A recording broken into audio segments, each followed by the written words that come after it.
Hello, my name is Lynn Yen. I'm the Executive Director of the Foundation for the Revival of Classical Culture. I'm here with Dr. Simon Estes, who is one of the most renowned opera singers in the world. He has a career spanning more than 5 decades. In fact, he's going to his 58th year of musical career. He's sung in over 84 opera houses in the world, in front of more than 100 orchestras for more than 6 presidents, and the Pope and other international figures, including President Johnson, Nixon, let me think, Carter, Clinton, as well as Obama, as well as Desmond Tutu and Nelson Mandela, etc., on and on and on. We will be performing a concert. We will be having a concert featuring Dr. Estes, a concert in tribute of a great vocal coach, Sylvia Olden-Lee, on June 29th. And this concert will involve in the audience, we hope, more than 1,000 young people from all over New York City. And so, Dr. Estes, I have a few questions for you regarding education. The first is that, what do you think about education for youth in classical music, and how did you become interested in it? I know you have a foundation. Right. It's vitally important that young people are introduced to classical music at a very young age.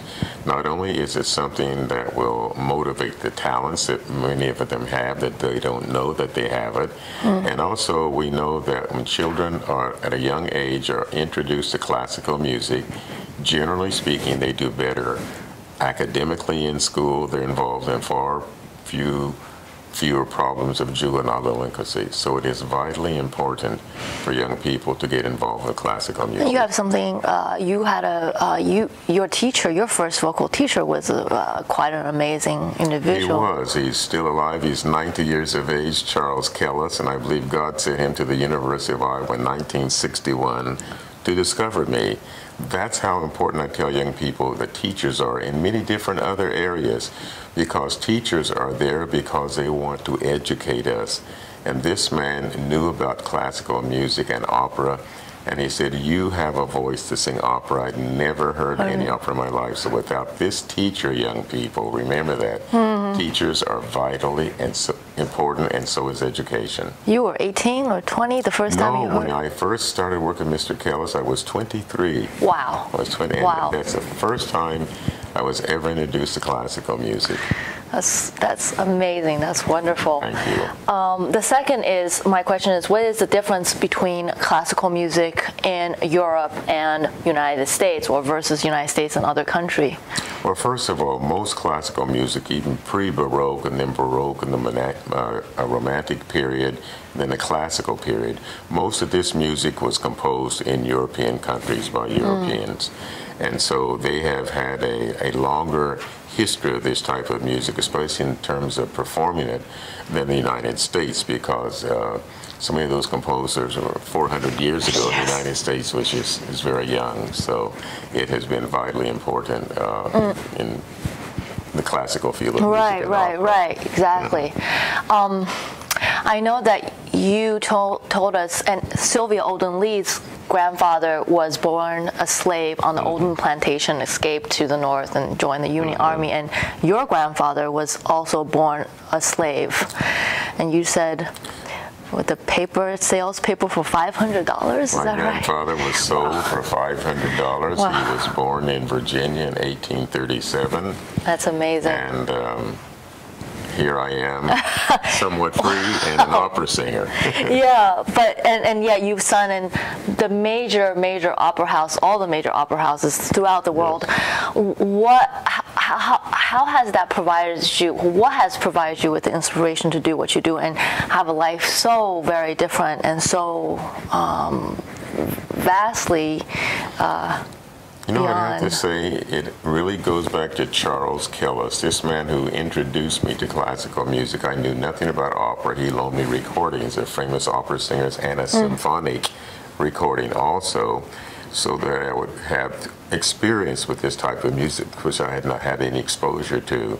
That's why I think it's vitally important that young people at a young age get exposure to classical music, because I think inside of probably 90% of them, they will love this type of music, and it will be healthy It's beautiful. for them. It'll be healthy for them. So that actually leads to the question of what do you think in terms of the capability of classical music to provide emotional education for people, especially when it comes to the issues of rage and violence, which is often a big problem in the United States today? I think if young people could go to more music appreciation courses, and I know that a lot of schools have not, they've dropped that from their curriculum, but I think they need to have exposure to this type of music, to sing and to play classical instruments. And they have to be very careful to which age they begin. If they want to be a pianist or a violinist, for example, they must start at a very young age, 3, 4, 5 years of age. If you're going to sing opera, you need to be very, very careful, because the vocal cords are still developing with your body. So I believe that Sylvia always wanted young people to have patience, especially if they wanted to sing classical music. Right. She had a thing called the Saving Young Lyric Voices in Advance. That's right. That is very Project important. Sylvia. And we intend to actually make sure that it's the proper technique, bel canto, and at the proper pitch, at the Verdi pitch, so that it can be done right. Right, because Verdi knew what he needed. Yes, exactly. Verdi knew what he was doing. That's right. So then, let me ask you: do you have any suggestions as to how musical education should proceed in the United States today? And also, what do you think about the need to create a new audience for classical music? Because we all know that it's getting more older people in the audience. Right. I think it needs to start in elementary school. I really do. And young people have a short span of concentration. But I think if they were to play some beautiful music by Schubert or Brahms or Beethoven or Bach or Verdi or Puccini, and get the right type of music for them to hear for the first time, they will like it. You know, for example, symphonic music, most of it doesn't have text. And Giuseppe Verdi wrote that the drama is in the music. So the music was vitally important. If you think of all the symphonies, that Sylvia knew most of them too, believe it or not, as well as music with text, a person can create within their own imagination, and their emotion and their heart will be touched to appreciate this type of music. So I think it's vitally important that it should be included in the educational curriculum in elementary schools up through high schools.